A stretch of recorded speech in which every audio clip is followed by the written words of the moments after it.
en la cama, no estar comiendo. Ah, eso sí que es importante. Bueno, mis queridos amigos, empezamos a grabar, son las 6:00. Vamos a iniciar nuestra clase. Entonces, Osvaldo nos puede ayudar con la oración. Bueno, gracias, Jaime. Dios de amor universal, es nuestra voluntad que se haga tu voluntad.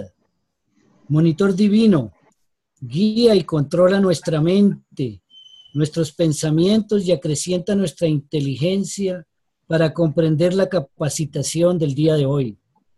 Espíritu de la verdad, ayudantes de la mente, ministra divina, seres intermedios y gobierno seráfico planetario, concédanos la sabiduría y la fuerza espiritual para que encontremos las rutas correctas para lograr soluciones adecuadas y la provisión necesaria hoy y siempre, aquí y ahora.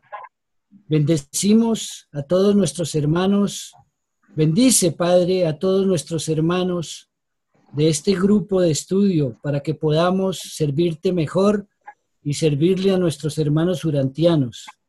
Gracias, Padre, porque nos has escuchado. Así sea. Amén. Amén.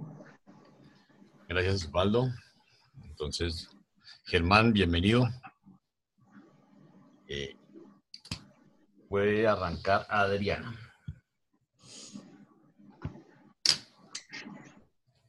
Ok.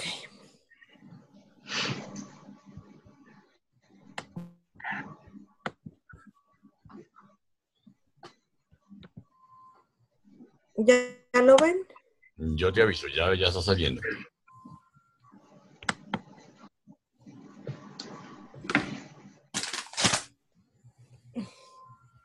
Ya. Ok, bueno. Documento 186, poco antes de la crucifixión.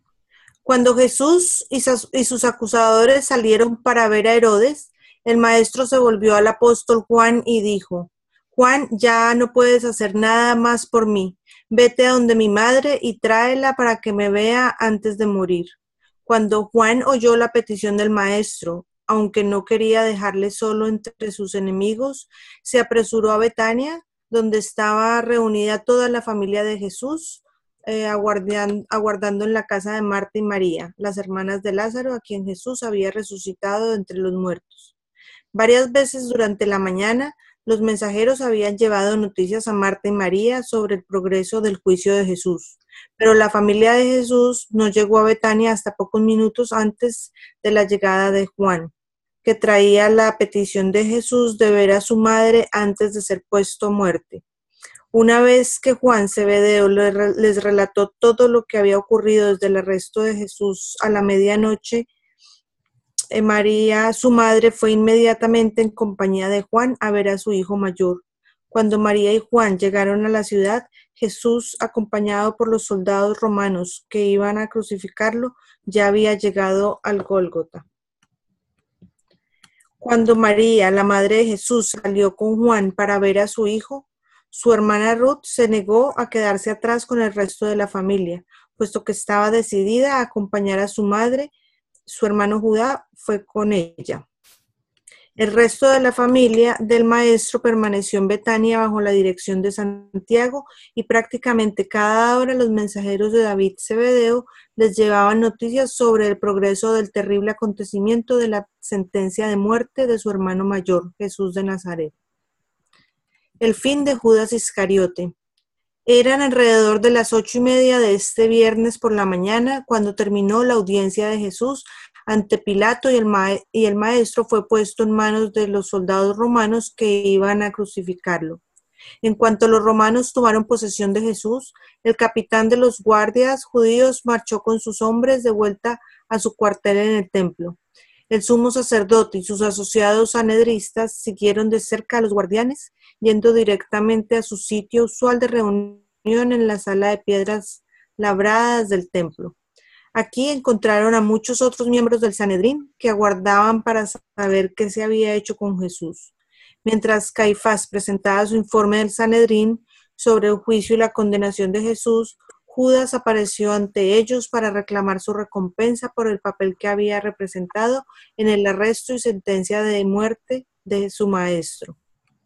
Todos estos judíos detestaban a Judas, miraban al traidor solo con sentimientos de gran desprecio.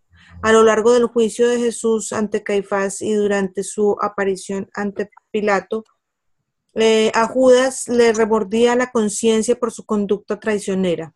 Al mismo tiempo, ya no se hacía tantas ilusiones sobre la recompensa que recibiría como pago a sus servicios de traidor de Jesús.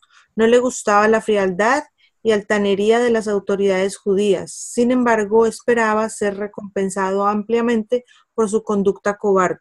Esperaba que lo llamaran ante el plenario del Sanedrín y que lo honraran allí mientras le conferían honores apropiados como símbolo del gran servicio que, según él, había rendido a su nación. Imaginad, por lo tanto, la gran sorpresa de este traidor egoísta cuando un siervo del sumo sacerdote, tocándolo en el hombro, lo llamó fuera de la sala y dijo: Judas, se me ha encargado que te pague por la traición de Jesús. Aquí está tu recompensa. Hablando así, el siervo de Caifás le entregó a Judas una bolsa que contenía 30 piezas de plata en aquel tiempo. El precio de un buen esclavo de buena salud. Judas estaba anonadado, pasmado. Se abalanzó de vuelta a la sala, pero el centinela no lo dejó entrar. Quería apelar al Sanedrín, pero ellos no quisieron admitirlo. Judas no podía creer que estos líderes de los judíos permitieran que él traicionara a sus amigos y a su maestro y luego le ofrecieran como recompensa 30 piezas de plata. Estaba humillado, desilusionado y totalmente destruido. Se alejó del templo, en realidad como en un trance. Automáticamente se metió la bolsa de dinero en el amplio bolsillo, el mismo bolsillo en el cual por tanto tiempo había llevado la bolsa que contenía los fondos apostólicos, y deambuló por las calles de la ciudad, tras de las multitudes que iban a presenciar las crucifixiones. A cierta distancia vio Judas que levantaban el travesaño con Jesús clavado en él. Al ver esto, volvió corriendo al templo y forcejeando con el centinela consiguió entrar y pararse ante el Sanedrín, que aún estaba reunido. El traidor estaba casi sin aliento y altamente conmovido, pero consiguió balbucear estas palabras: He pecado entregando sangre inocente. Vosotros me habéis insultado, me habéis ofrecido dinero como recompensa de mis servicios. Me habéis ofrecido dinero como recompensa de mis servicios, el precio de un esclavo. Me arrepiento de haber hecho esto. He aquí vuestro dinero. Quiero liberarme de la culpa de esta acción. Cuando los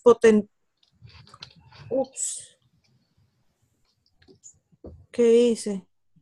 Saltaste el documento. Oh 186. my. Más arriba. En el 1.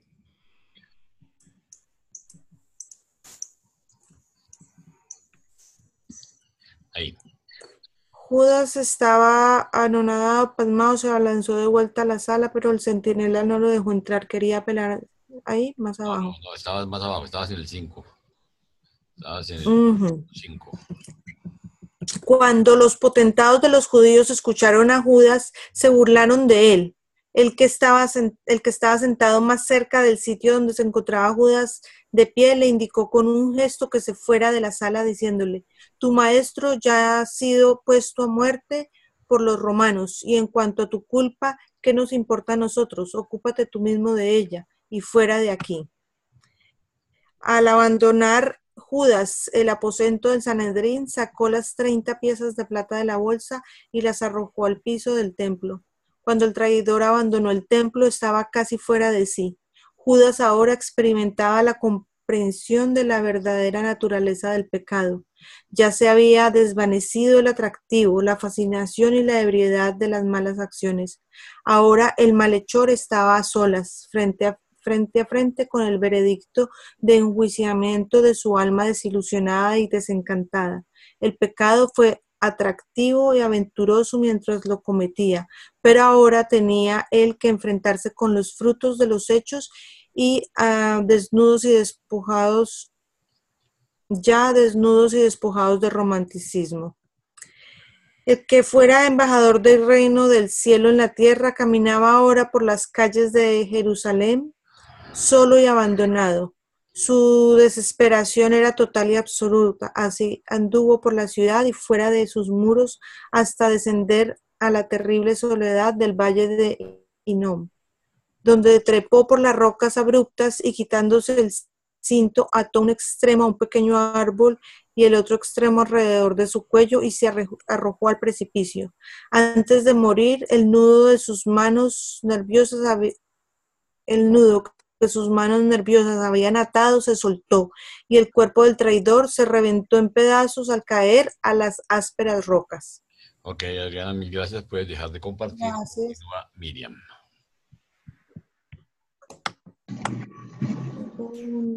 Dejar de compartir.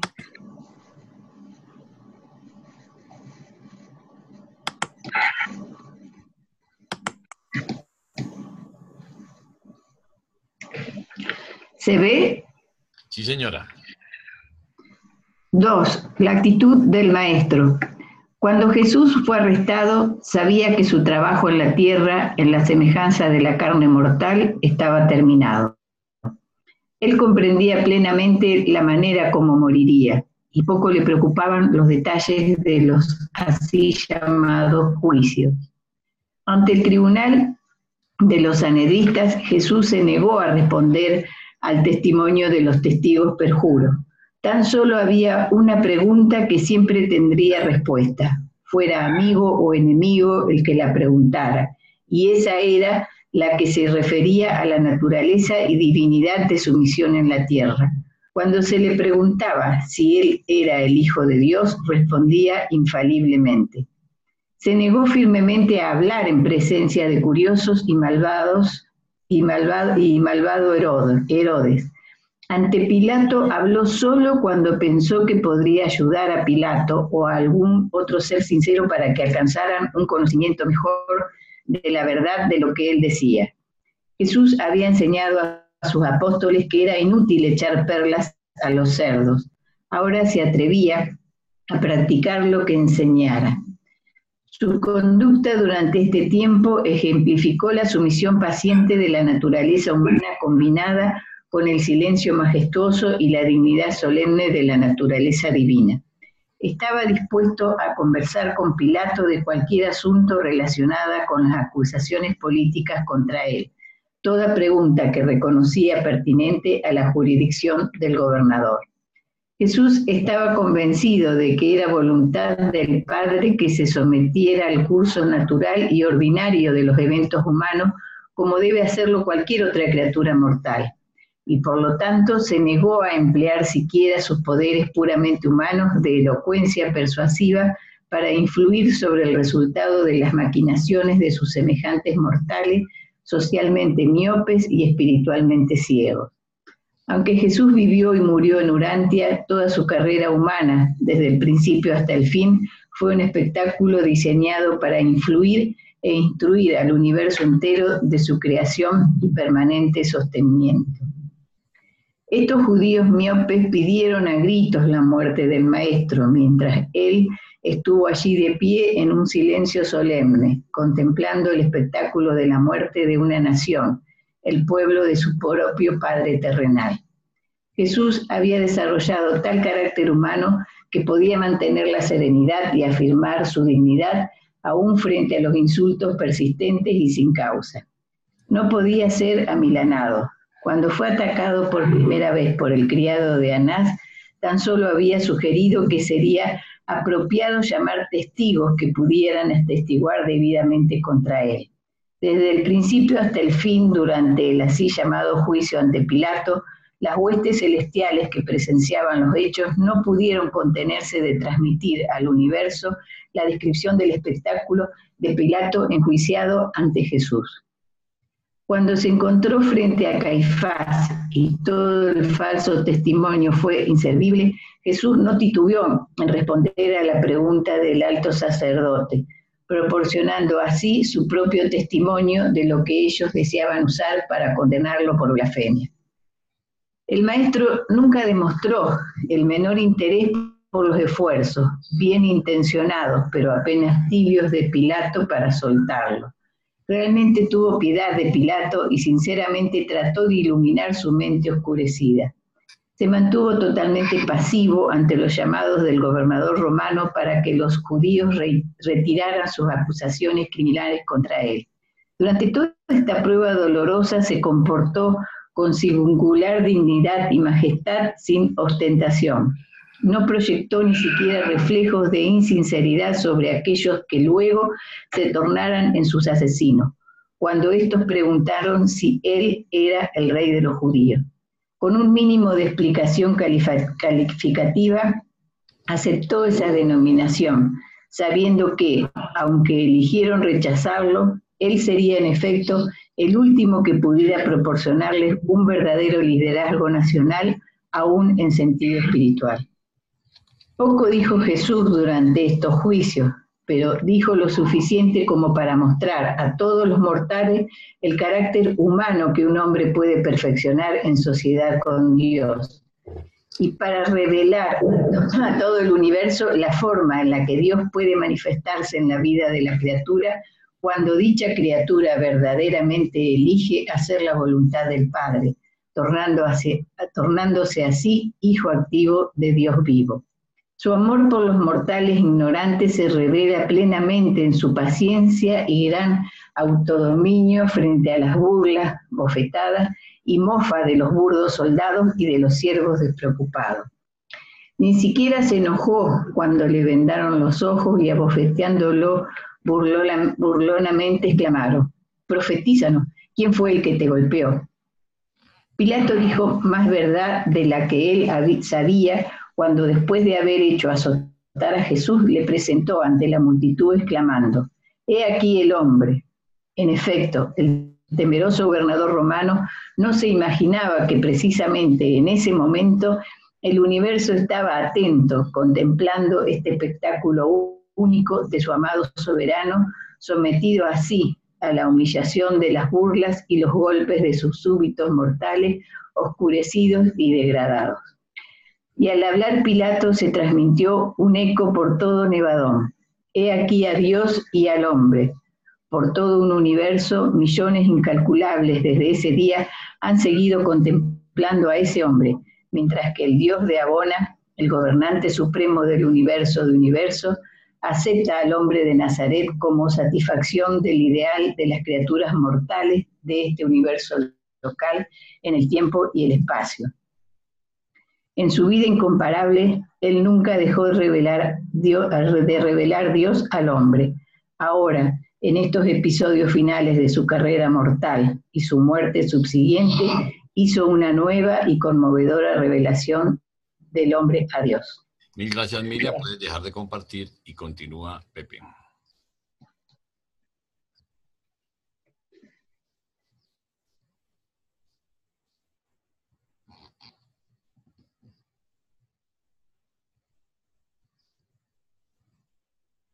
Tienes que conectar tu micrófono. Ok. 3. El confiable David Zebedeo. Poco después de que fuera Jesús entregado a los soldados romanos al fin de la audiencia ante Pilato, un grupo de guardianes del templo se dirigió deprisa a Getsemaní para dispersar o arrestar a los seguidores del maestro. Pero mucho antes de su llegada, estos seguidores se habían dispersado. Los apóstoles se habían retirado a lugares designados para ocultarse. Los griegos se habían separado y se habían dirigido a distintas casas en Jerusalén. Los demás discípulos habían desaparecido del mismo modo. David Zebedeo creía que los enemigos de Jesús retornarían. Por lo tanto, enseguida quitó unas 5 o 6 tiendas en la parte alta de la hondanada, junto al sitio al que tan frecuentemente el maestro se retiraba para orar y adorar. Aquí él intentaba ocultar y al mismo tiempo mantener un centro o estación coordinadora para sus servicios de mensajería. Apenas David había abandonado el campamento cuando llegaron los guardianes del templo. Como no encontraron allí a nadie, se conformaron con incendiar el campamento y luego se apresuraron a volver al templo. Al escuchar su informe, el Sanedrín estuvo satisfecho de que los seguidores de Jesús estaban tan totalmente asustados y preocupados que ya no habría peligro de revueltas ni intento alguno de rescatar a Jesús de las manos de sus ajusticiadores. Por fin pudieron respirar en paz, y así levantaron la sesión y cada uno fue a prepararse para la Pascua.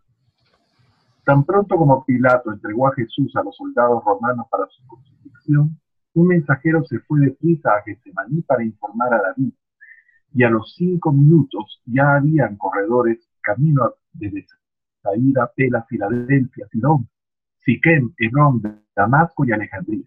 Todos estos mensajeros llevaban la noticia de que Jesús estaba a punto de ser crucificado por los romanos por pedido insistente de los potentados de los judíos.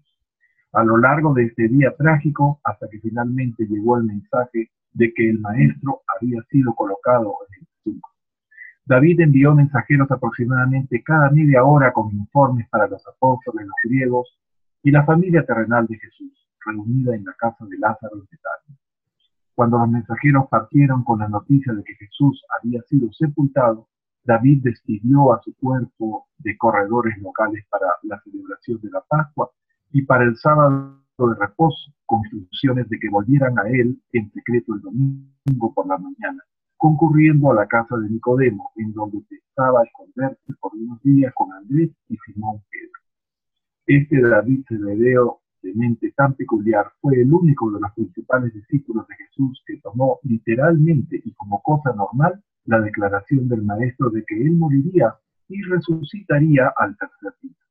David le había escuchado una vez esta predicción, y siendo de mente literal, se proponía reunir a sus mensajeros el domingo por la mañana temprano en la casa de Nicodemo para que estuvieran disponibles para difundir la noticia en caso de que Jesús se levantara de los muertos.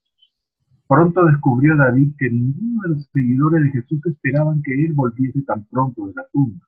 Por lo tanto, poco dijo de su creencia y nada sobre la movilización de sus mensajeros para el domingo por la mañana temprano, excepto a los corredores que habían sido enviados en la mañana del viernes a ciudades y centros de creyentes distantes. Así pues, estos seguidores de Jesús, dispersados por todo Jerusalén y sus alrededores, esa noche compartieron la Pascua y el día siguiente permanecieron en retiro. Gracias.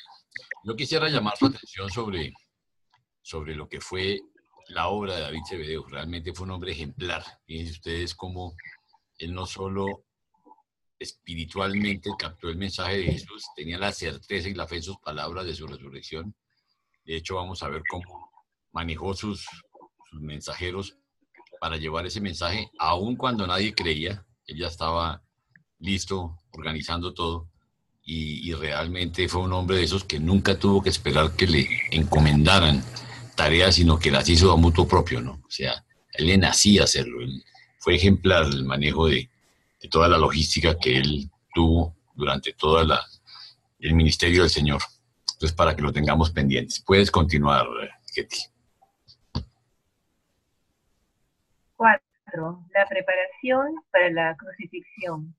Una vez que Pilato se hubo lavado las manos ante la multitud, buscando así escapar a la culpa de entregar a un hombre inocente a que fuera crucificado, solo porque temía resistirse a los reclamos de los dirigentes de los judíos, ordenó que el maestro fuera entregado a los soldados romanos e instruyó al capitán que se lo crucificara inmediatamente. Al hacerse cargo de Jesús, los soldados lo condujeron de vuelta al patio del pretorio y después de quitarle el manto que le había puesto Herodes, lo vistieron con sus propios indumentos.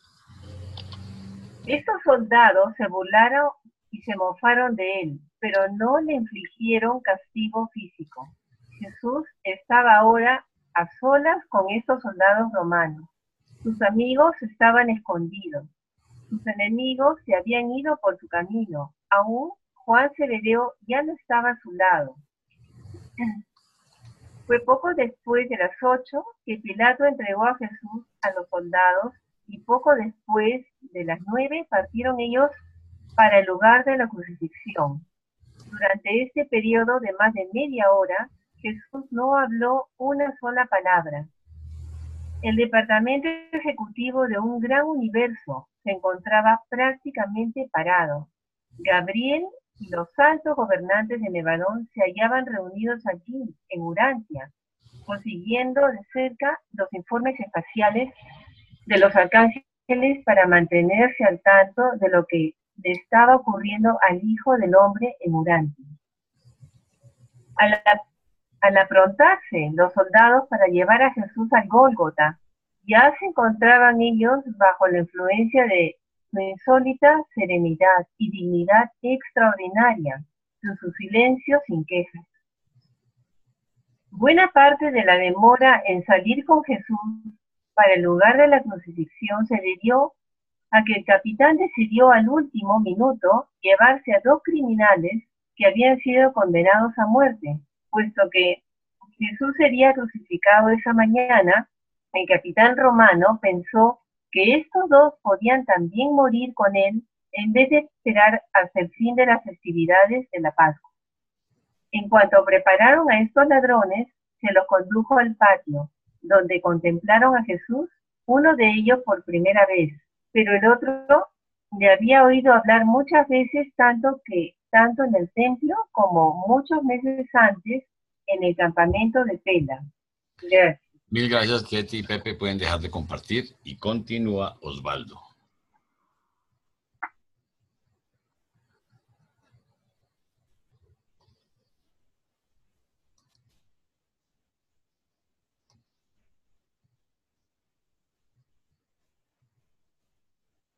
¿Ya lo ven? Sí, señor. ¿Sí lo ven? Bueno. Sí, señor. 5. La muerte de Jesús en relación con la Pascua.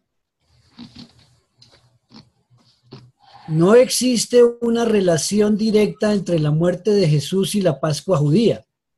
Es verdad que el Maestro entregó su vida en la carne en este día, el día de preparación para la Pascua judía, y alrededor de la hora en que se sacrificaba los corderos pascuales en el templo.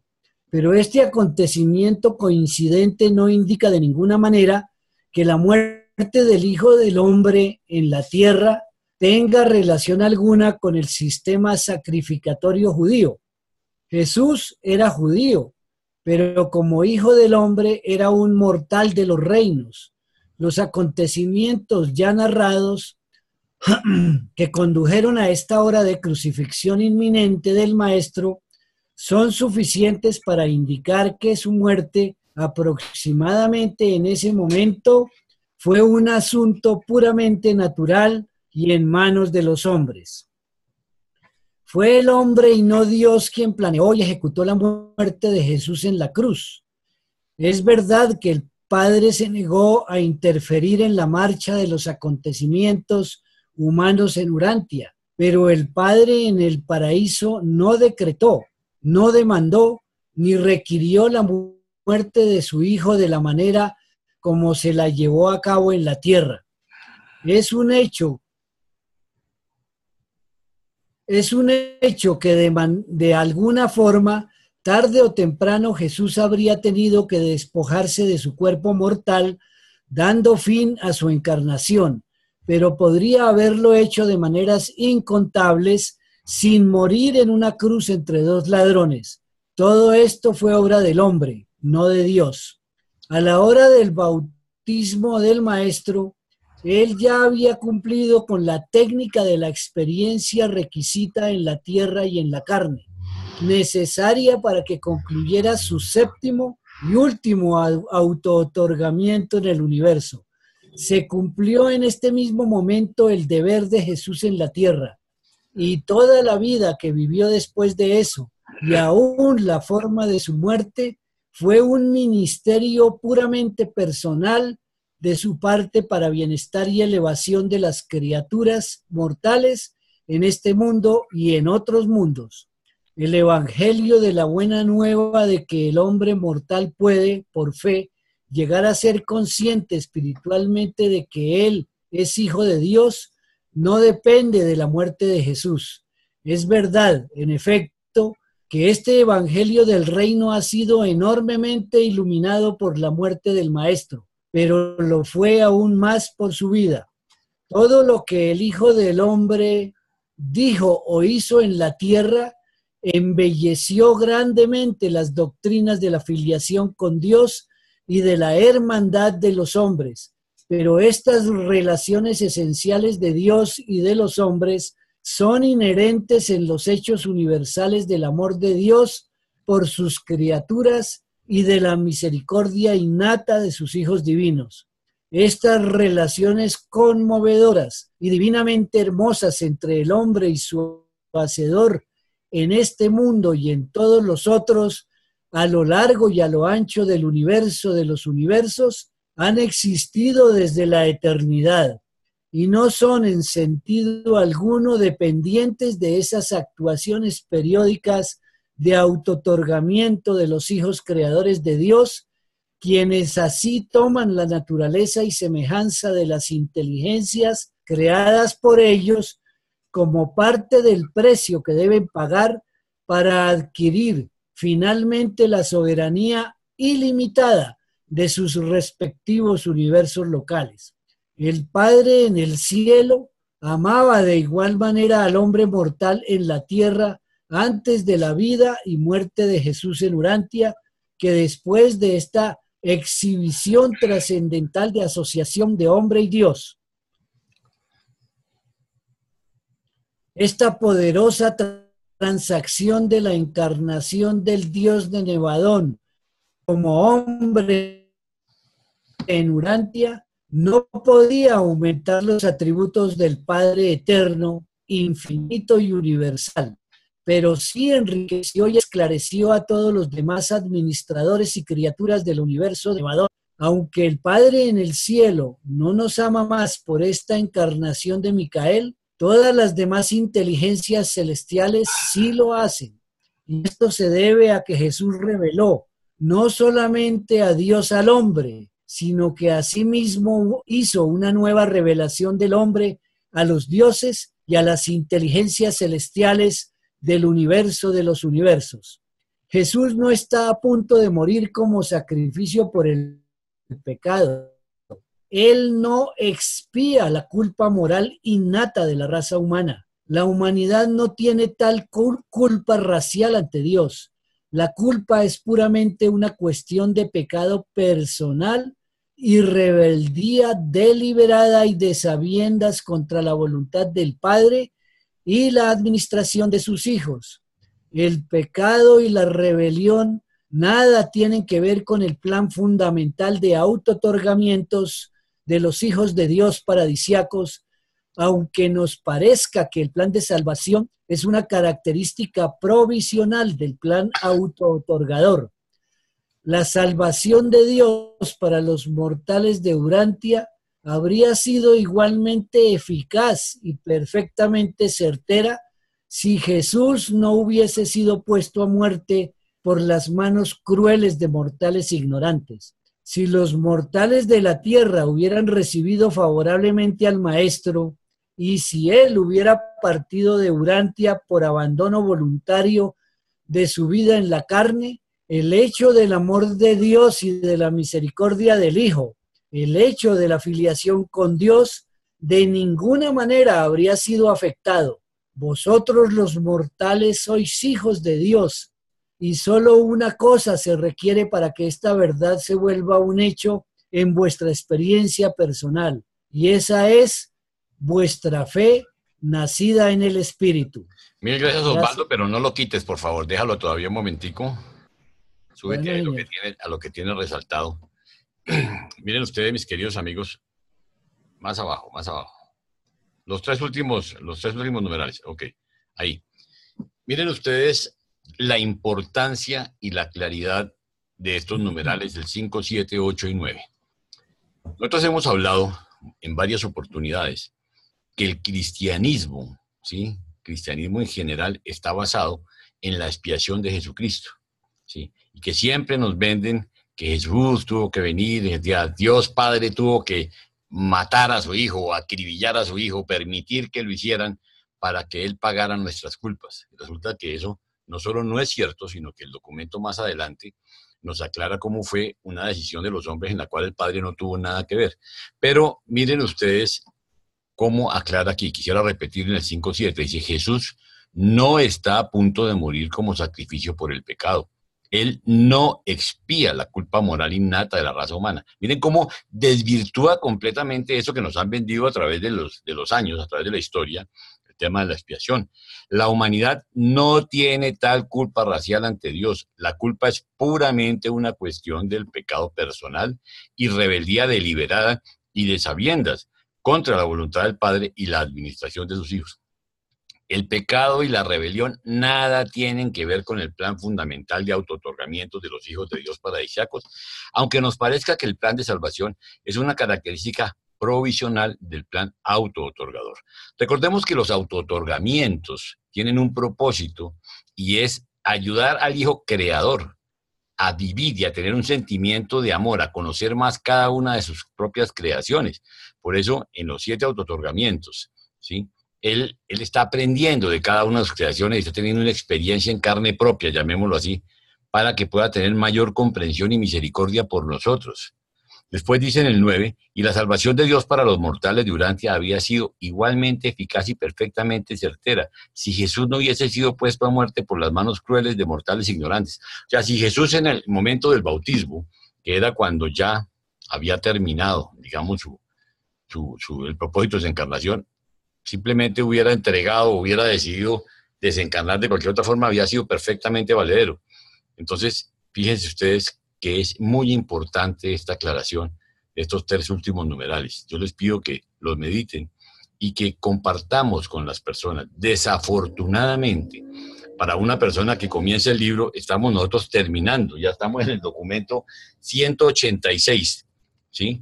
Cuando estamos terminando, ya estamos a 10 documentos de terminar el libro y ya tenemos el conocimiento y el discernimiento para entender la importancia exacta de estos documentos y de esta revelación que hay en estos 3 últimos numerales, ¿ok?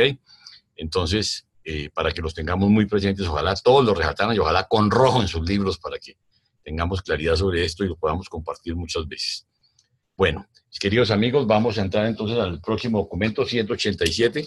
Vamos a leerlo en el siguiente orden. Bienvenido, William. Marcelino 0 y 1, Luis Villamizar el 2, Samuel el 3, Flor el 4, Hugo el 5 y William puede cerrar con el 6. ¿Ok? Entonces, adelante, Marcelino.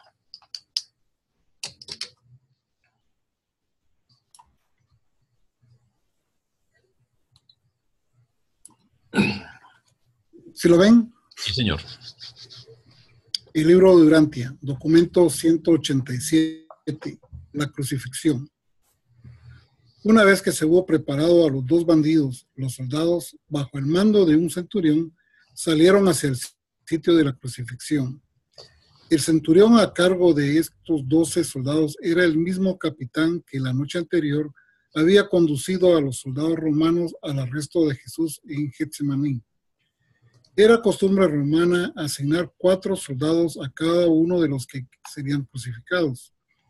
Los 2 bandidos fueron debidamente azotados antes de que se los llevara para la crucifixión, pero Jesús no recibió golpes adicionales. Indudablemente, el capitán pensó que ya había sido azotado bastante, aún antes de su condena. Los 2 ladrones crucificados con Jesús eran cómplices de Barrabás y habrían sido puestos a muerte más tarde con su líder de no haber sido este soltado por Pilato como el perdón pascual. Jesús, pues, fue crucificado en lugar de Barrabás. Lo que Jesús está a punto de hacer, sometiéndose a la muerte en la cruz, lo hace él por su libre albedrío. Al pronosticar esta experiencia, él dijo: el Padre me ama y me sostiene porque estoy dispuesto a ofrendar mi vida. Pero tomaré posesión de ella de nuevo. Nadie me quita la vida, por mí mismo la ofrendo. Tengo poder para ofrendarla y tengo poder para tomar posesión de ella. Este mandamiento recibí de mi Padre. Eran apenas antes de las 9 de esta mañana Cuando los soldados condujeron a Jesús del pretorio, caminó al Gólgota. Muchos de entre los que caminaban tras de esta procesión eran simpatizantes en secreto de Jesús. Pero la mayor parte de este grupo, de unos 200 o más, estaba formado de sus enemigos y de holgazanes curiosos que simplemente deseaban disfrutar del espectáculo chocante de las crucifixiones. Perdón.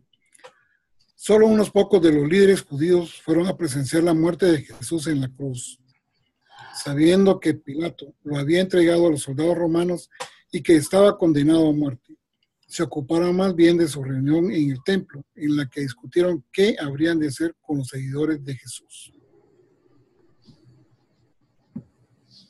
El camino al Gólgota. Antes de salir del patio del pretorio, los soldados colocaron sobre los hombros de Jesús el travesaño.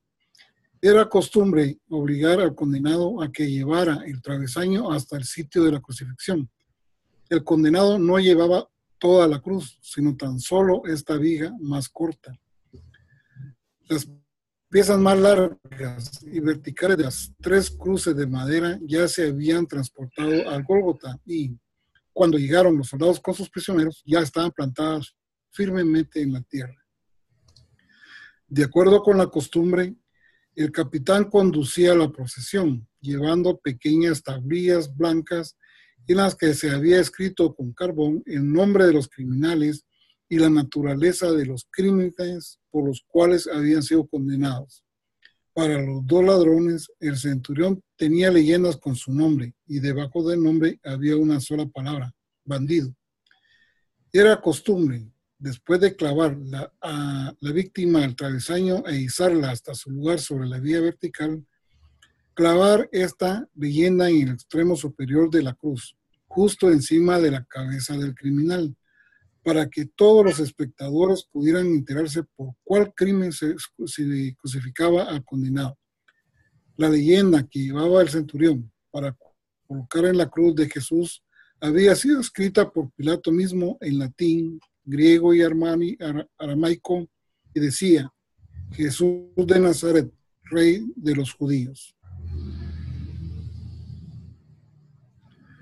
Algunas de las autoridades judías que aún estaban presentes cuando Pilato escribió esta leyenda protestaron vigorosamente, porque no querían que se llamara a Jesús Rey de los judíos. Pero Pilato se les recordó que esa acusación era parte de los cargos que llevaron a su condena. Cuando los judíos vieron que no podían convencer a Pilato de que cambiara de idea, le rogaron que por lo menos modificara la leyenda como sigue. Él dijo: yo soy el rey de los judíos. Pero Pilato se mantuvo firme, no quiso modificar su leyenda. Ante todas las súplicas, él tan solo contestó: lo que he escrito, he escrito. Generalmente era costumbre viajar al Gólgota por el camino más largo, para que mayor número de personas pudieran ver al condenado.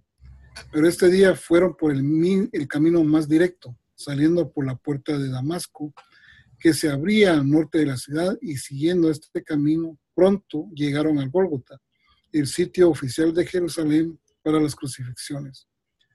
Más allá del Gólgota estaban las vías de los pudientes, y del otro lado de la carretera estaban las tumbas de muchos judíos ricos.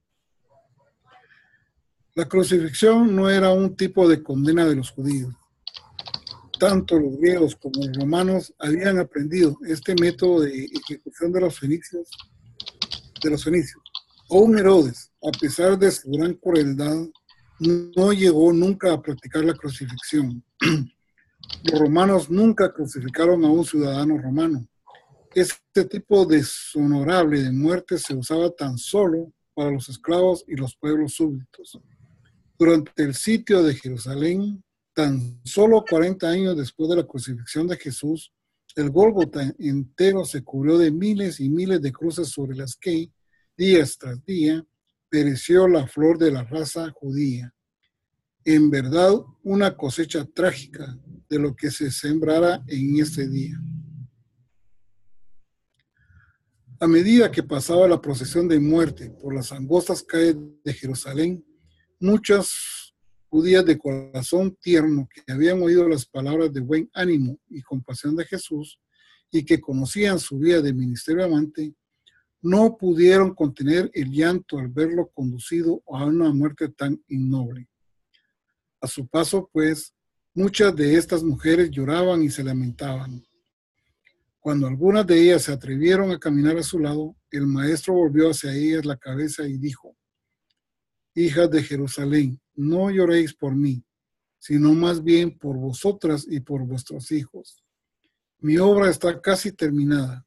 Pronto iré a mi Padre, pero los tiempos de tribulaciones tremendas recién empiezan para Jerusalén.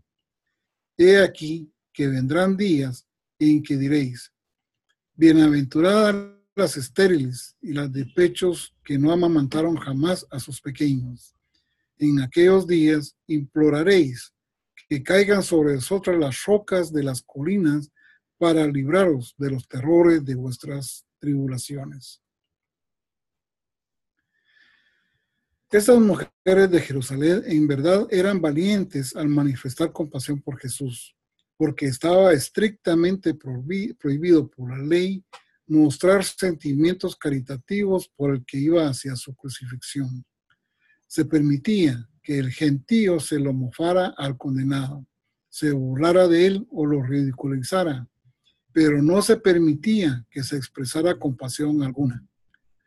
Aunque Jesús apreciaba estas manifestaciones de compasión en esta hora oscura en la que sus amigos estaban escondidos, no quería que estas mujeres de buen corazón incitaran la ira de las autoridades por atreverse a mostrar misericordia por él. Aún en ese momento, Jesús poco pensaba en sí mismo, sino que pensaba en los días terribles de tragedia que caerían sobre Jerusalén y sobre toda la nación judía. Mientras el maestro trastabillaba camino de la crucifixión, estaba muy cansado. Estaba casi exhausto. No había comido ni bebido desde la última cena en la casa de Elías Marcos. Tampoco le habían permitido que disfrutara de un momento de reposo. Además, hubo de soportar un interrogatorio tras otro hasta la hora de su condena, sin mencionar los azotes abusivos, el sufrimiento físico y la pérdida de sangre. Además de todo esto, estaba su extremada angustia mental, su aguda tensión espiritual y un sentimiento terrible de soledad humana. Poco después de pasar por la puerta de salida de la ciudad, al tropezar Jesús bajo el travesaño, la fuerza física le abandonó por un momento y cayó bajo el peso de su enorme carga. Los soldados le gritaron y patearon, pero él no podía levantarse. Cuando el capitán vio esto, sabiendo todo lo que Jesús ya había soportado, mandó a sus soldados que desistiesen. Luego ordenó a uno que pasaba, un tal Simón de Cirene, que tomara el travesaño de los hombros de Jesús y lo obligó a llevarlo por el resto del camino hasta el Gólgota. Este Simón había venido de Cirene, en el norte de África, para asistir a la Pascua. Paraba con otros cirineos en las afueras de los muros de la ciudad e iba camino del templo para asistir a los oficios cuando el capitán romano le mandó que llevara el travesaño de Jesús. Simón permaneció ahí todas las horas que tardó el maestro en morir en la cruz, hablando con muchos de sus amigos y con sus enemigos. Después de la resurrección y antes de irse de Jerusalén, él se convirtió valientemente al evangelio del reino y cuando volvió a su hogar, condujo a toda su familia al reino celestial. Sus dos hijos, Alejandro y Rufo, fueron maestros muy eficaces del nuevo evangelio en África. Pero Simón nunca supo que Jesús, cuya carga él llevó, y el tutor judío que cierta vez había consolado a su hijo lesionado, eran la misma persona. Fue poco después de las 9 cuando esta procesión de muerte llegó al Gólgota, y los soldados romanos que se ocuparon de la tarea de clavar a los dos bandidos y al Hijo del Hombre en sus respectivas cruces. Bien, gracias, Marcelino. Puedes dejar de compartir. Sin embargo, yo quisiera llamar su atención antes de que comience, Luisito, ¿sí? En el numeral 1.8, ¿sí? Ese último párrafo que dice, además de todo esto, estaba su extremada angustia mental, su aguda tensión espiritual y un sentimiento terrible de soledad humana. Fíjense ustedes que a veces los problemas y el sufrimiento de nuestros hermanos, no solo en este caso de Jesús, que fue tan especial y tan bárbara el sometimiento que fue objeto, sino, miren ustedes cómo desgasta la angustia mental, ¿sí?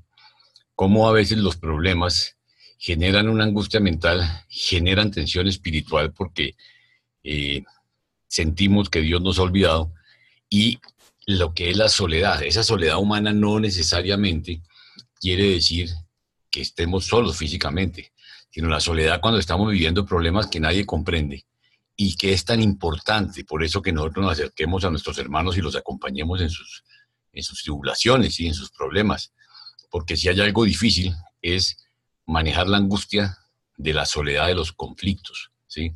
Y esos conflictos pueden ser de orden moral, económico, espiritual, de cualquier tipo. A veces dentro de los hogares se vive soledad por parte del esposo, de la esposa, de los hijos, por conflictos que estamos viviendo. Entonces no perdamos nunca de vista lo que nosotros podemos hacer en un momento dado por nuestros hermanos cuando están viviendo esa soledad producto de cualquier tipo de problemas, para que lo tengamos siempre presentes. ¿Ok? Puede continuar, Luisito. Jaime, ¿te puedo hacer una pregunta? Claro que sí. En el 1.6 hay una parte que dice, hijas de Jerusalén, no lloréis por mí, sino más bien por vosotras y por vuestros hijos. Mi obra está casi terminada. Pronto iré a mi padre, pero los tiempos de tribulaciones tremendas recién empiezan para Jerusalén. He aquí que vendrán días en que diréis, bienaventuradas las estériles y las de pechos que no amamantaron jamás a sus pequeños. En aquellos días imploraréis que caigan sobre vosotras las rocas de las colinas para libraros de los terrores de vuestras tribulaciones. Se refiere esta parte, Jaime, a todo lo que el pueblo judío ha sufrido hasta nuestros días, pues incluyendo la Segunda Guerra Mundial y todo eso. A ver, más que eso se refiere, ese es un versículo, en este momento lo tengo presente, del Antiguo Testamento, ¿sí? Acuérdense ustedes que, pues, primero aquí estaban sucediendo dos cosas muy importantes, y es que las mujeres que lloraban y se lamentaban básicamente eran las que lo seguían, ¿sí? Es decir, a medida que pasaba la presión de muerte por las angostas calles de Jerusalén, muchas judías de corazón tierno, que habían oído las palabras de buen ánimo y compasión de Jesús, que conocían su vida de ministerio amante, no pudieron contener el llanto al verlo conducido a una muerte tan innoble, ¿sí? Entonces, era una afrenta, digamos. Recordemos que dentro de las normas, digamos, del pueblo y de los romanos, en los momentos de crucifixión, no se les permitía que hicieran manifestaciones de pesar por los condenados. Entonces aquí había dos situaciones. Una era que el sentimiento de amor y ese sentimiento de injusticia que tenían esas mujeres que querían a Jesús, pero al mismo tiempo rebelarse contra, independientemente de lo que pensaran los romanos o de las normas romanas, contra una injusticia. Pero también toma de nuevo esa escritura, que esa escritura puede tener una connotación muy amplia, ¿sí? O sea, no solo de ese momento, sino lo que iba a venir para el pueblo judío por haber fallado al convenio que tenían desde la época de Abraham, ¿sí? Y fíjense ustedes que ellos, claro, hay una cantidad de simbolismos, por ejemplo, cuando Pilato se lava las manos y que dice que él, como dice, la culpa es de ustedes y a ellos les importa 5. Dicen, sí, no importa, ¿sí? Asumimos las consecuencias, que venga lo que sea. Y que venga lo que sea, no sabían lo que estaban diciendo. Porque no solo en esa generación sufrieron mucho, y sufrieron mucho después con los años que estuvieron en cautiverio y que estuvieron ellos, digamos, sometidos a tantas dificultades, sino que durante mucho tiempo se le ha achacado a esa falla en el convenio, ¿sí? No solo dejaron de ser el pueblo escogido, para una tarea que no cumplieron, sino que la humanidad sigue viviendo y le sigue achacando a ellos, al pueblo judío, todo y lo que tú acabas de decir, todo el tema de la Segunda Guerra Mundial y todo, yo te diría que sí y no. Lo que pasa es que han sido un pueblo perseguido, pero nosotros no podemos seguir haciendo, como más o menos con el tema de la expiación, seguir echándole la culpa a los judíos, que los de hoy tienen que pagar lo que hicieron en esa época de Jesús, ¿sí?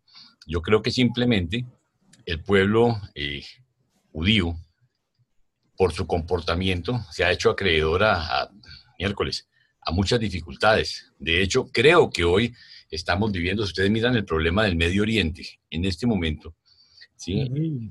El pueblo hebreo está atacando, o sea, los judíos están atacando a Siria y a los iraníes, dicen que están atacando las posiciones iraníes en Siria, pero para mí no es más que una disculpa, ¿sí?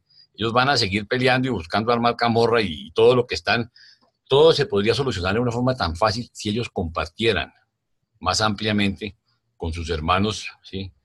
La tierra que tienen. Yo pienso que sería, si hubiera un poquito más de amor y de comprensión y menos arrogancia, la humanidad podría estar menos sometida a tanto sufrimiento, ¿sí?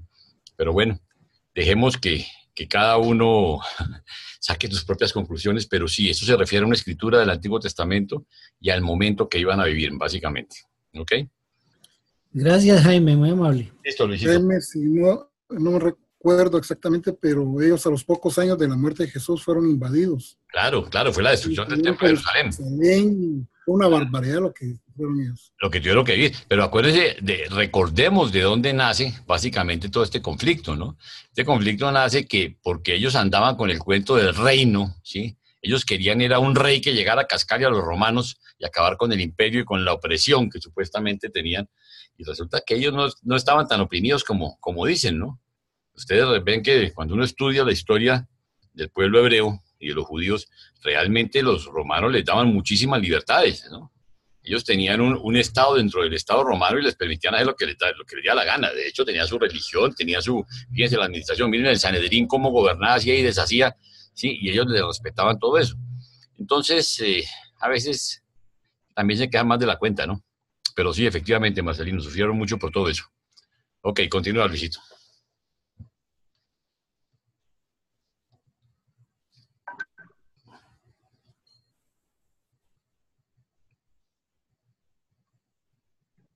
¿Sí lo vemos? Sí, señor. La crucifixión. Los soldados ataron primero con sogas los brazos del maestro al travesaño y luego le clavaron las manos al leño. Pisaron luego el travesaño al poste y después de clavarlo firmemente al madero vertical de la cruz, le ataron y clavaron los pies a la madera, usando un clavo largo para penetrar los dos pies.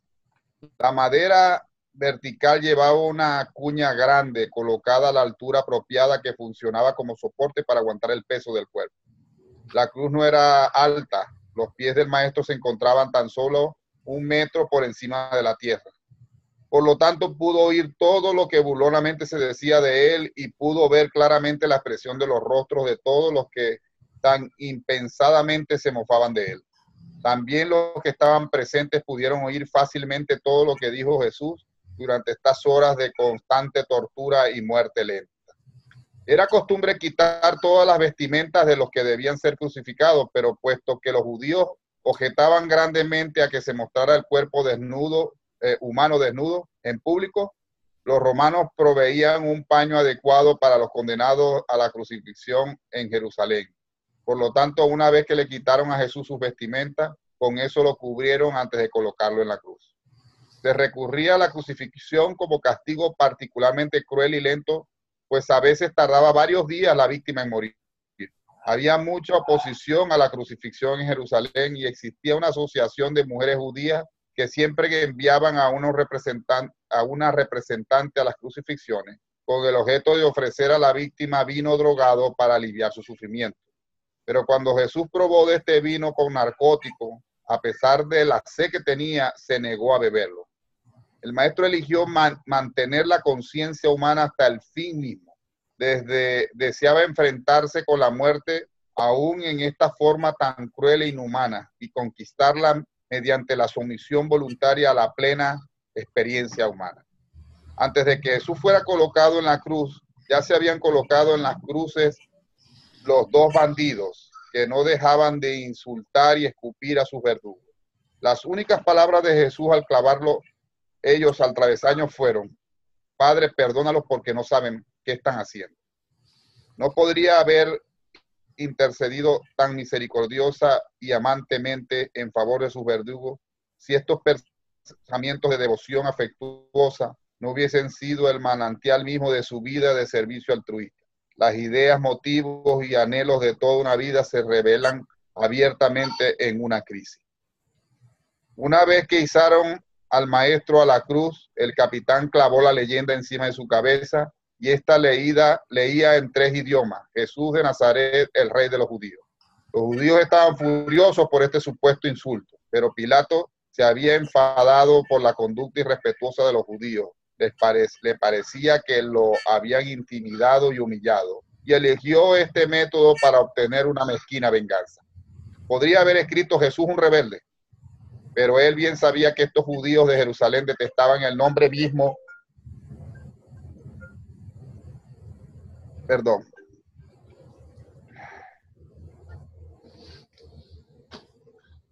Pero él bien sabía.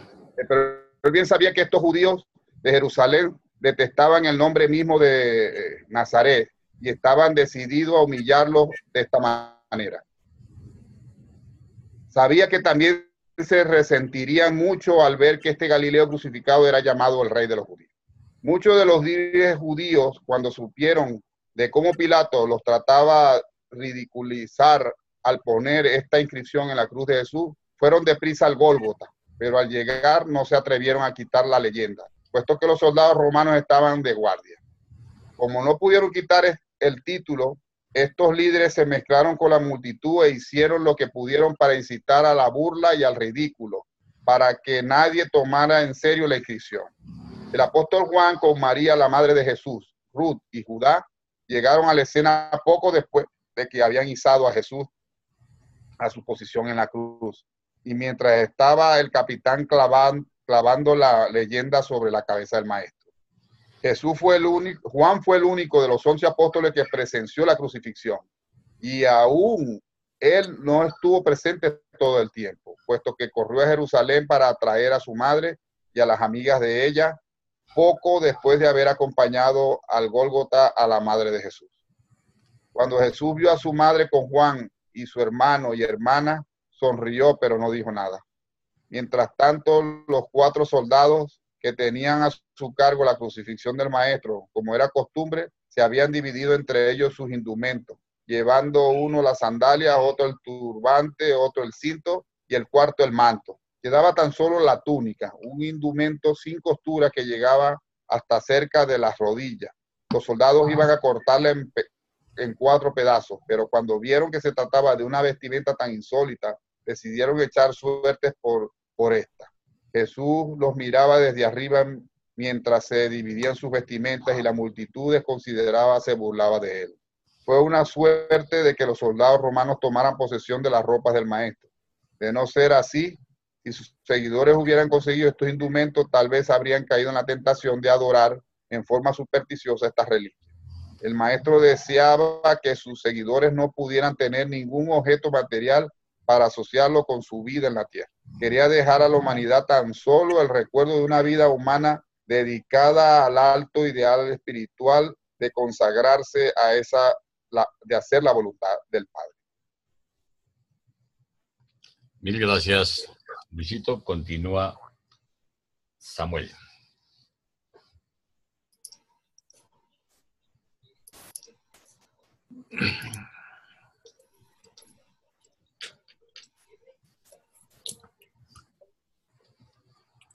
Numeral número 3.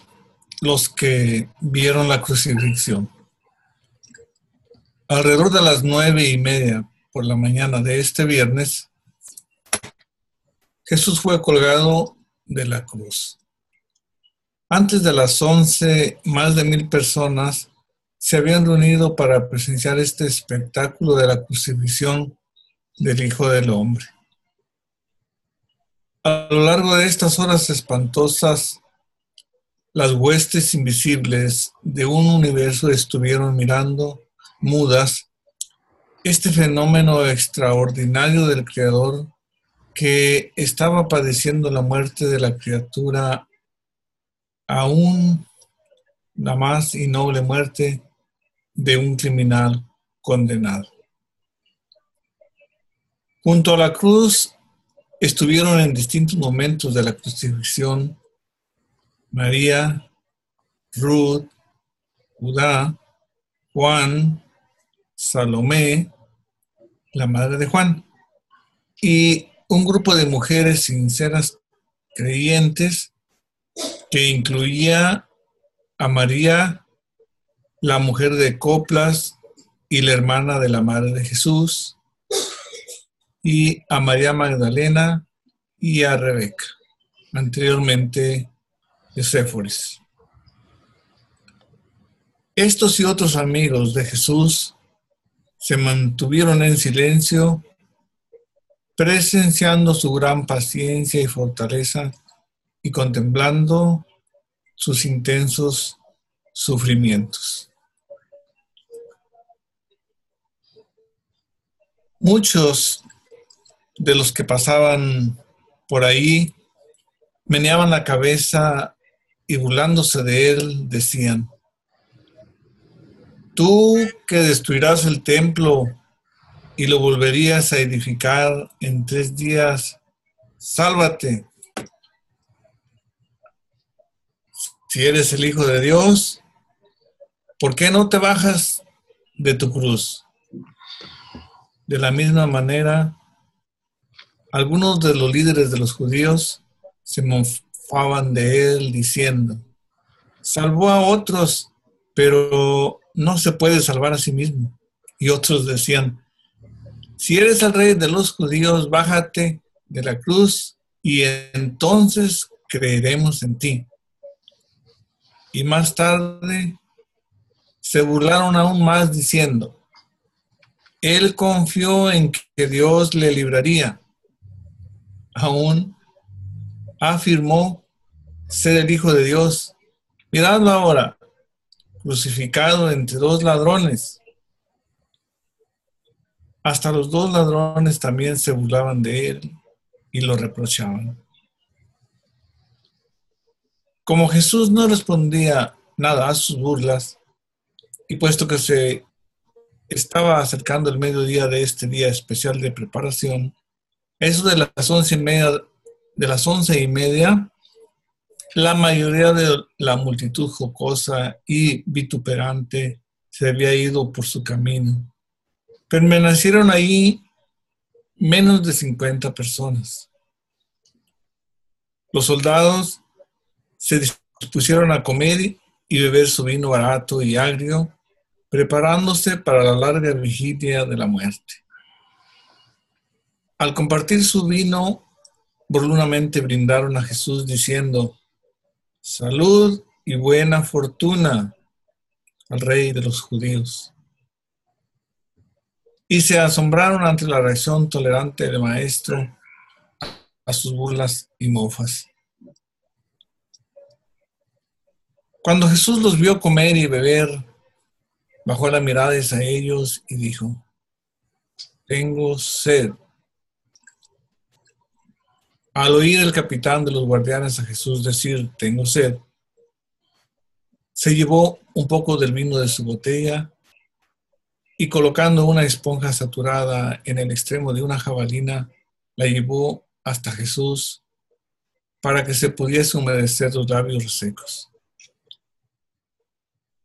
Jesús se había propuesto vivir sin recurrir a sus poderes sobrenaturales y del mismo modo eligió morir como un mortal común y corriente en la cruz. Había vivido como un hombre y quería morir como un hombre, haciendo la voluntad del Padre. Mil gracias, Samuel. Puedes dejar de compartir y continúa, Flor.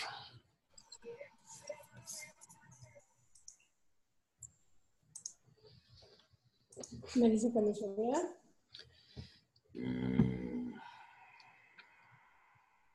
Ya. 4. el ladrón en la cruz. Uno de los bandidos vituperó a Jesús diciendo, si eres el Hijo de Dios, ¿por qué no te salvas a ti mismo y nos salvas a nosotros?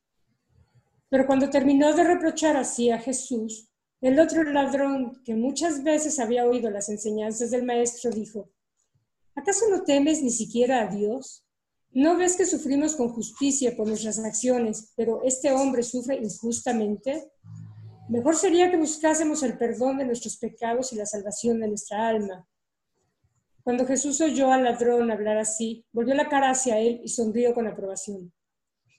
Al ver el malhechor el rostro de Jesús vuelto hacia él, se llenó de valor, ventiló la pobre llamita de fe y dijo, Señor, acuérdate de mí cuando llegues a tu reino. Entonces Jesús dijo, de cierto, hoy te digo que tú algún día estarás conmigo en el paraíso. El maestro encontró tiempo, en medio de la tortura de la muerte, para escuchar la confesión de fe del bandido creyente. Una vez que este bandido iba en pos de la salvación, él encontró la liberación. Muchas veces antes, él había sentido el impulso de creer en Jesús, pero solo en estas últimas horas de conciencia se volvió de todo corazón hacia las enseñanzas del maestro. Cuando vio la forma en que Jesús se enfrentaba a la muerte en la cruz, este ladrón ya no pudo resistir la convicción de que el Hijo del Hombre era en verdad el Hijo de Dios. Durante este episodio de la conversión y recepción del ladrón en el reino por Jesús, el apóstol Juan estaba ausente, porque había ido a la ciudad a recoger a su madre y a los amigos de ella y conducirlos a la escena de la crucifixión. Lucas posteriormente escuchó este relato de labios del capitán romano de la guardia que se había convertido. El apóstol Juan habló de la crucifixión tal como él recordaba el acontecimiento 2/3 de siglo después de lo ocurrido. Los demás registros se basan en el relato del centurión romano que estaba a cargo, quien, por causa de lo que vio y oyó, posteriormente creyó en Jesús y entró en la hermandad plena del reino del cielo en la tierra. Este joven bandido penitente había caído en una vida de violencia y fechorías por influencia de los que encomiaban tal carrera criminal como eficaz protesta patriótica contra la opresión política y la injusticia social. Este tipo de enseñanza, sumada al anhelo de aventuras, conducía a muchos jóvenes, de otro modo bien intencionados, a alistarse a estas atrevidas expediciones de robo. Este joven veía a Barrabás como un héroe. Ahora se daba cuenta de su horror. Ahí, en la cruz, a su lado, vio él a un verdadero gran hombre, un verdadero héroe. Vio él a un héroe que inflamaba su celo e inspiraba sus más altas ideas de dignidad moral y estimulaba todos sus ideales de valor, hombría y valentía. Al contemplar a Jesús, brotó en su corazón un sentimiento sobrecogedor de amor, lealtad y grandeza genuina. Si otra persona en el gentío vituperante hubiera experimentado el nacimiento de la fe en su alma y hubiera apelado a la misericordia de Jesús, habría sido recibida con la misma consideración amante que él mostró hacia el bandido creyente.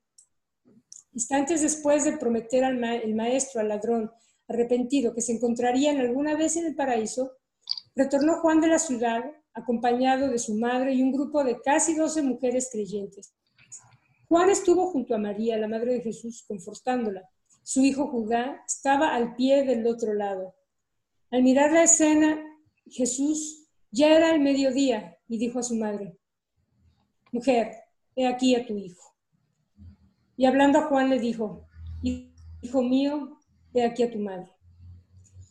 Luego se dirigió a ambos diciendo, «Deseo que os vayáis de este lugar». Así pues, Juan y Judá se llevaron a María del Gólgota. Juan llevó a la madre de Jesús al lugar donde él paraba en Jerusalén y luego volvió deprisa a la escena de la crucifixión. Después de la Pascua, María volvió a Betsaida, donde vivió en la casa de Juan por el resto de su vida natural. María no llegó a vivir un año entero después de la muerte de Jesús. Cuando María se fue, las otras mujeres se retiraron a corta distancia y permanecieron acompañando a Jesús hasta que éste expiró en la cruz. Y aún estaban allí cuando bajaron de la cruz el cuerpo del maestro para ser sepultado. Mil gracias, Flor. Puedes dejar de compartir y continúa, Hugo.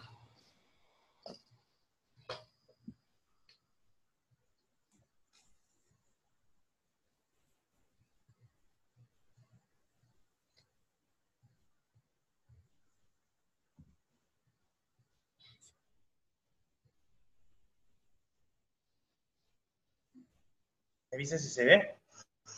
Ya está saliendo. Ya. 5. La última hora en la cruz. Aunque era un tanto temprano para la temporada en que semejantes fenómenos solían ocurrir, poco después de las 12 del día, el cielo se oscureció por la presencia de arena fina en el aire. El pueblo de Jerusalén sabía que esto significaba la llegada de una de aquellas tormentas de viento caliente y arena que provenían del desierto árabe. Antes de la 1, el cielo se puso tan oscuro que se ocultó el sol, y la gente que quedaba se dio prisa para volver a la ciudad. Cuando el maestro expiró, poco después de esta hora, menos de 30 personas estaban presentes, solo los 13 soldados romanos y un grupo de unos 15 creyentes. Los creyentes eran todas mujeres, excepto 2, Judá, el hermano de Jesús, y Juan Zebedeo, que regresó justo antes de que expirara el maestro. Poco después de la 1, en medio de las tinieblas, en aumento por la tormenta de arena, Jesús comenzó a perder su conciencia humana. Ya había dicho sus últimas palabras de misericordia, perdón y admonición. Había expresado su último deseo sobre el cuidado de su madre. Durante esta hora de muerte inminente, la mente humana de Jesús recurrió a la repetición de muchos pasajes de las Escrituras hebreas, particularmente los Salmos. La última actividad consciente del Jesús humano consistió en la repetición mental de una porción del libro de Salmos, que se conoce ahora como Salmos 20, 21 y 22. Aunque sus labios se movían a menudo, estaban demasiado débiles para pronunciar las palabras a medida que estos pasajes, que también conocía de memoria, le cruzaban por la mente. Solo de cuando en cuando los que estaban cerca lograron captar algunas palabras, como por ejemplo, conozco que el Señor salvará a su ungido, alcanzará tu mano a todos mis enemigos, y Dios mío, ¿por qué me has desamparado? Jesús no tuvo en ningún momento la menor duda de que había vivido de acuerdo con la voluntad del Padre, y nunca dudó que en ese momento Él estaba ofreciendo su vida en la carne, de acuerdo con la voluntad del Padre. Él no creía que el Padre le había desamparado o abandonado. Estaba meramente recitando muchas escrituras en el momento de perder la conciencia. Entre estas, este Salmo 22, que comienza con Dios mío, ¿por qué me has desamparado? Y ocurrió que esa fue una de las 3 estrofas dichas con claridad suficiente como para que las oyeran los que estaban cerca. La última solicitud que hizo el Jesús mortal a sus semejantes ocurrió alrededor de la 1:30, cuando por segunda vez dijo, tengo sed. Y el mismo capitán de la guardia nuevamente le mojó los labios con la misma esponja mojada en el vino agrio. En aquellos días se llamaba comúnmente vinagre. La tormenta de arena aumentó en intensidad y los cielos se oscurecieron cada vez más. Aún permanecían allí los soldados y el pequeño grupo de creyentes. Los soldados estaban acuclillados cerca de la cruz, todos juntos para protegerse de la arena cortante.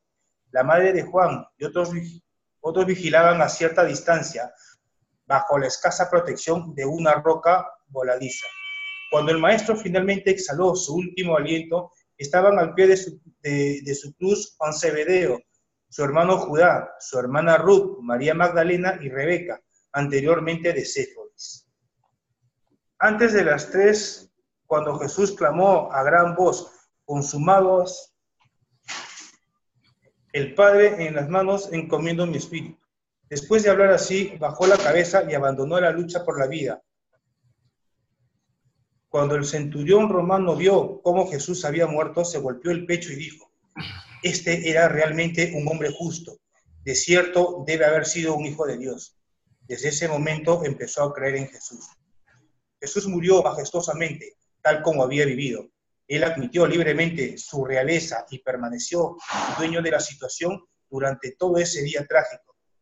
Él, por su propia voluntad, pasó por una muerte ignominiosa después de proveer la seguridad de sus apóstoles elegidos. Sabiamente refrenó la violencia peligrosa de Pedro y dispuso de que Juan permaneciera junto a él a fin de su existencia mortal.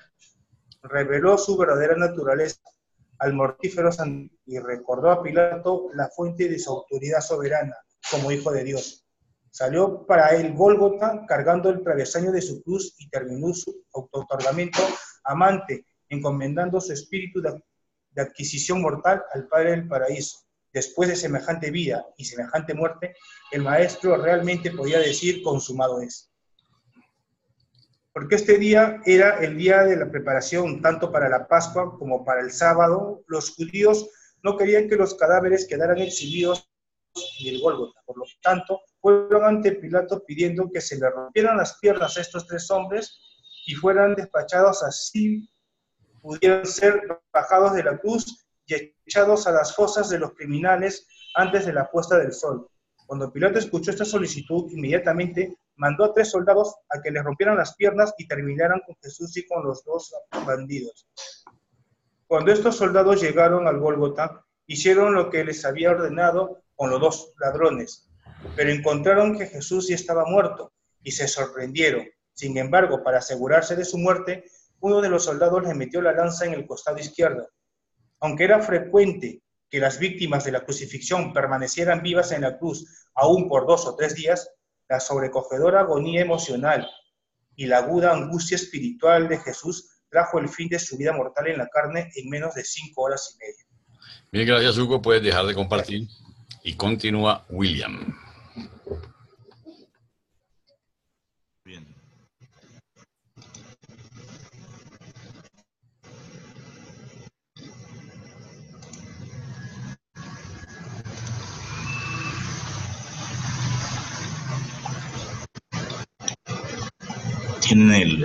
Ya lo tienen a la mano. Sí, pero estás en el 1 y es el 6.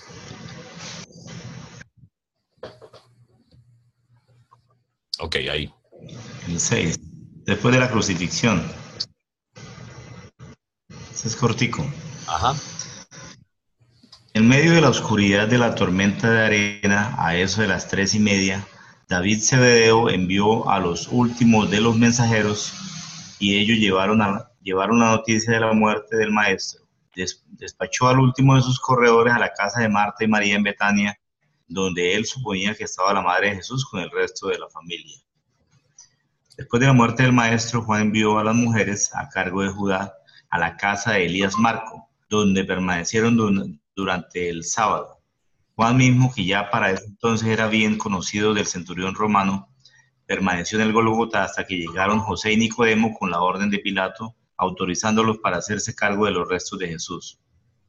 Así terminó un día de tragedia y congoja para un vasto universo, cuyas miríadas de inteligencias presenciaron el espectáculo sobrecogedor de la crucifixión de la encarnación humana de su amado soberano. Y estaban anonadados por esta exhibición de maldad mortal y perversidad humana. Ok, mil gracias, William. Puedes dejar de compartir. Ok, mis queridos amigos. Primero que todo, quiero invitarlos a que revisen en la grabación de la vez pasada. Nuestro compañero, querido amigo Javier Martínez, hizo un comentario bonito, que le echaron flores a una señora que se llama Parecido. ¿Ah? Es para que revisen. Y esto es muy bonito porque miren ustedes cómo definitivamente la fuerza que tiene estas grabaciones, la cantidad de gente que las sigue y la cantidad de gente que sigue no solo estas, sino todos los trabajos que se han venido haciendo. Como siempre les digo, que uno nunca sabe en manos de quién van a terminar, pero que cumplen un propósito que definitivamente yo sé que es la voluntad del Padre, que es finalmente lo que estamos haciendo, recordemos, es ayudar a revelar al Padre. Estamos ayudando a nuestro Padre Miguel a revelar a nuestro Padre Celestial y a que se conozca el plan tal cual es y el propósito del autootorgamiento. Por eso es tan importante la enseñanza de lo que leyó Osvaldo de esta lección. Por otro lado, quiero recordarles que hoy estamos a solo 9 documentos de terminar el libro. Y por eso quiero pedirles que realmente hagamos el esfuerzo y preparemos las clases porque las enseñanzas son impresionantes. Además, en la próxima clase ya les voy a mandar el material que tenemos aguantado esperando llegar hasta este momento sobre el tema de la resurrección y los trabajos que se han hecho. Entonces, los invito a que realmente nos esforcemos por hacer, mejor dicho, por absorber todo el zumo de conocimiento y de que el Espíritu de la verdad toque nuestros corazones y nuestras mentes con estas enseñanzas que son fabulosas, ¿sí? Y realmente los últimos documentos van a ver ustedes que hay mucha información que vale la pena que le pongamos atención. Les agradezco mucho su tiempo y nos vemos dentro de 8 días. ¿Sí? Sí, dime. Muchas gracias. Una pequeña Muchas pregunta. gracias. Saludos a todos, un abrazote. Sí, esperen un momento, por favor. Que hay una pregunta. Un momento, que hay una pregunta. A ver, un momento. Bye. A ver, ¿la pregunta de quién es? Bye. Gracias. ¿De quién es la pregunta? ¿William o de quién? ¿Nadie? Vaya a todos. Bueno, entonces, Abrazos a tengan un buen fin de semana. Jaime y a todos. Ok, chao.